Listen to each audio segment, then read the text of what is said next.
Hey, what is up, everybody? This is Cam Jennings, aka Cam Fats, coming at you on behalf of EpicConversions.com. I want to welcome you to another episode of Index Card Insights. This is episode 19. For those keeping score, we're counting down from episode 100, so we've been doing this for quite a while.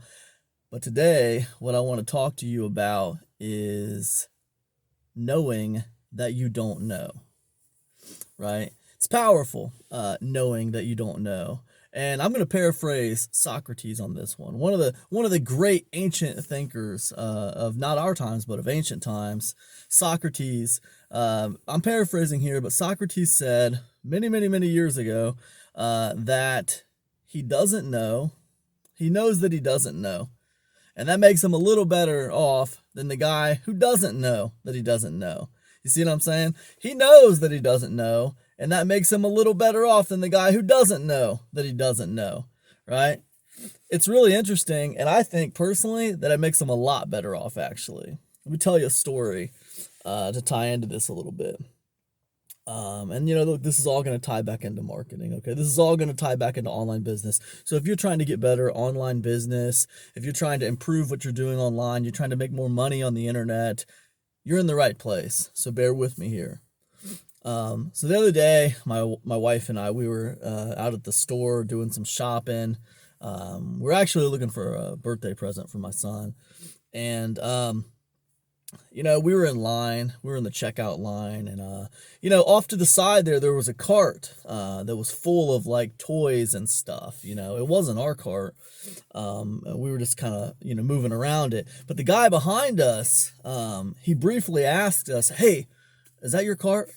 And we were like, "No, it's not our cart." And he quickly zooms over there and starts digging through this cart, looking for something. Like, I don't know what he was looking for. He looked like a kid in a candy store looking for something in this cart full of toys. This is a grown man, by the way. This isn't no little kid. And the lady at the checkout clerk, she said, "Sir, you can't buy any of that stuff. People are coming back for it. They've already purchased it." And he says, "Freaks," like that. He calls them freaks, And I heard this and I was like, "What? Did I hear that right? I can't believe that." So he calls them freaks like that, And this lady, the checkout lady, said, "They're for a toy drive, sir." Like that. She said they're for a toy drive. And he's like, "Oh, sorry. I thought they were scalpers." Like that. He was basically saying he thought that people just bought a bunch of those toys because they were planning on reselling them. Which I thought it was interesting because, like, first of all, I kind of took offense to it a little bit because it's like, well, not take offense to it, but I thought it was funny because it reminded me of back in the day when I used to do reselling. I used to resell books, and I would pick up, books at a lower price from discount stores, from thrift stores, flea markets, garage sales, wherever I can find them.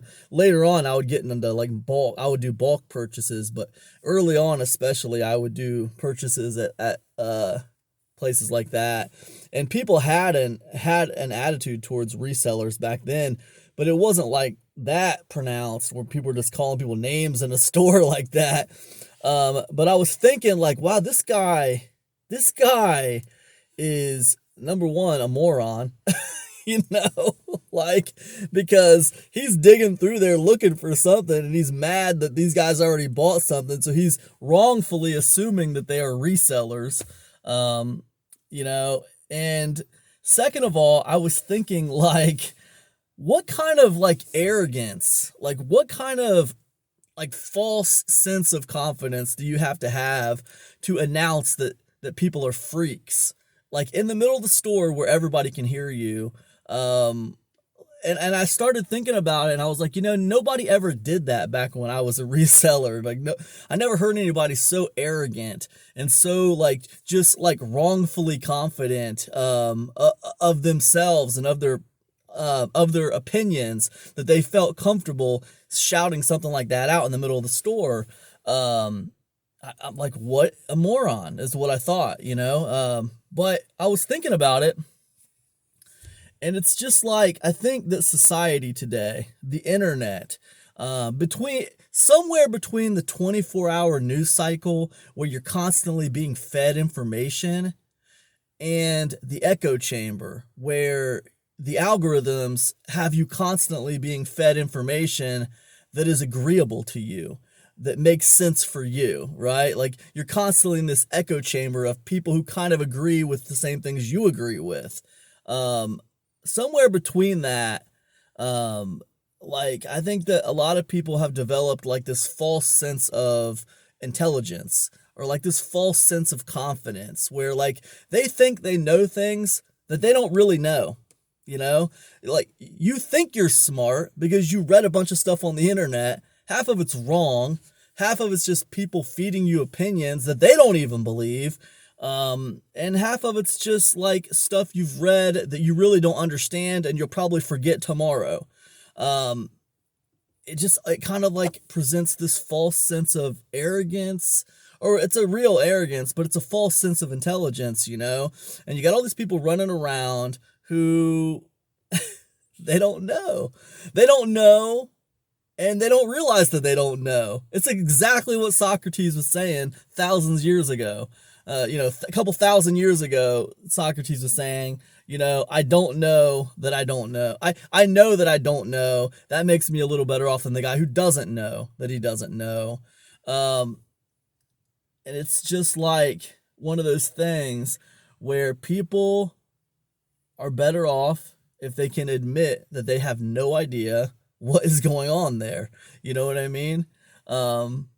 Me, for example, I've spent the better part of over a decade now studying the internet marketing space, the business opportunity space, people who are trying to start online businesses, people who are trying to make money on the internet. These are people who I know, right? I could talk with you ad nauseum, at length, about this group of people. This is something I know a lot about.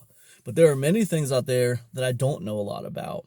And I could spout useless opinions about those things, but they are very useless and they shouldn't carry much weight because I don't know what I'm talking about. So I think it's the same for everyone. I think most people probably have a few subjects they're very knowledgeable about, and then a whole bunch of subjects that they aren't very knowledgeable about. And I think that the problem is everybody can have an opinion, everybody can have a voice with the internet, and you got so many people out there who feel like they can just spout off about anything, and they don't know anything. They don't even know what they're talking about. So I do think that it presents people with, like I said, a false sense of intelligence and an unwarranted sense of confidence, is what I should be calling it, an unwarranted sense of confidence.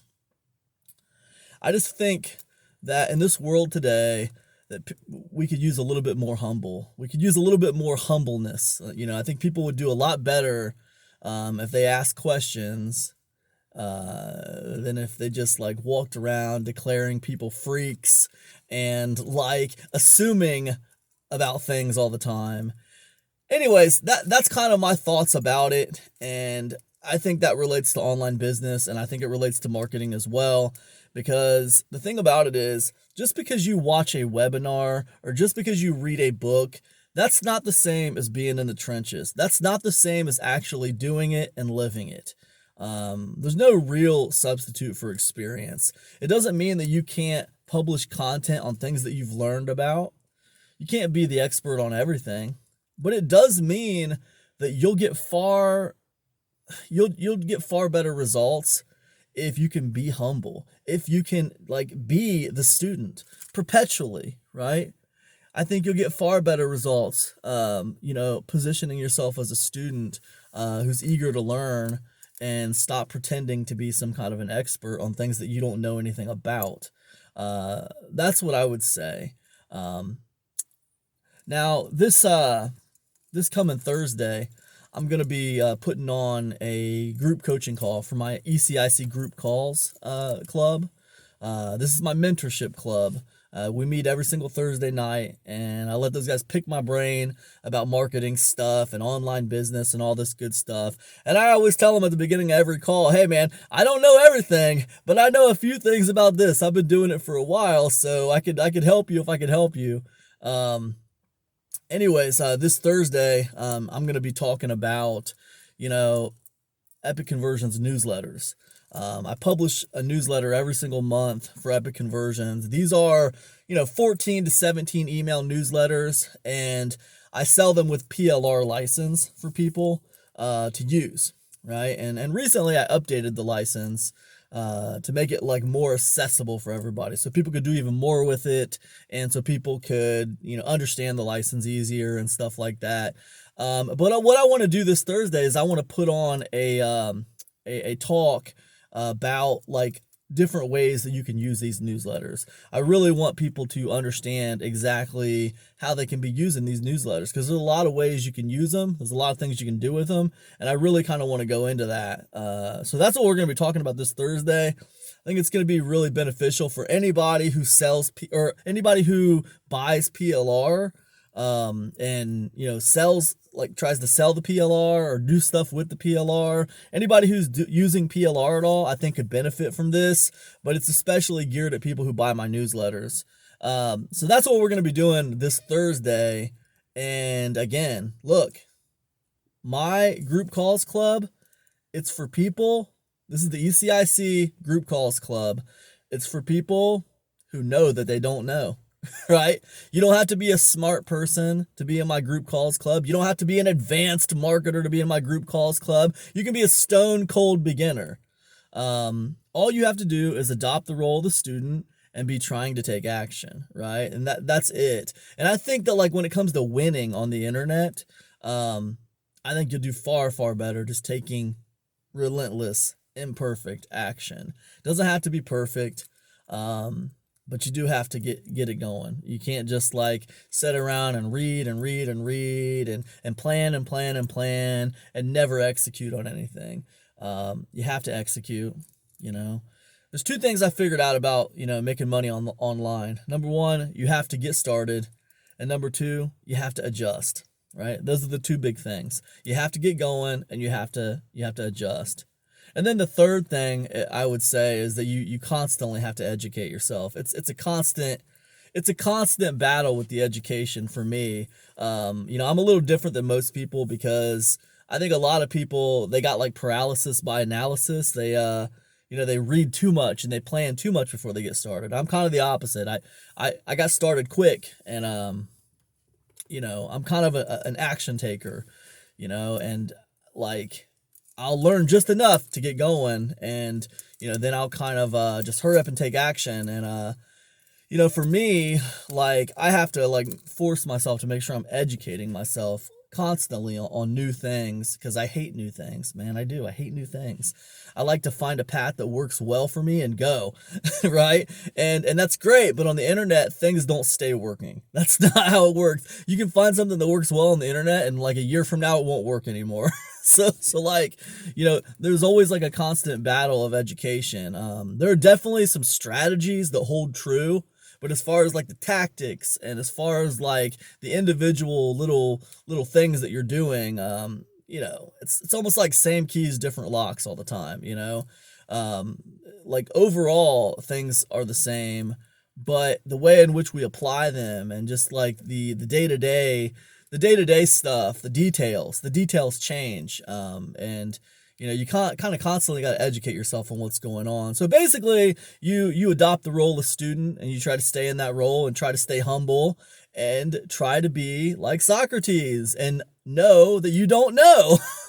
You definitely don't know everything. Don't be like that guy behind us at the store calling people freaks when you don't know what the hell you're talking about, and all this other dumb stuff. Anyways, listen, I hope you got something out of this today. Adopt the role of the student.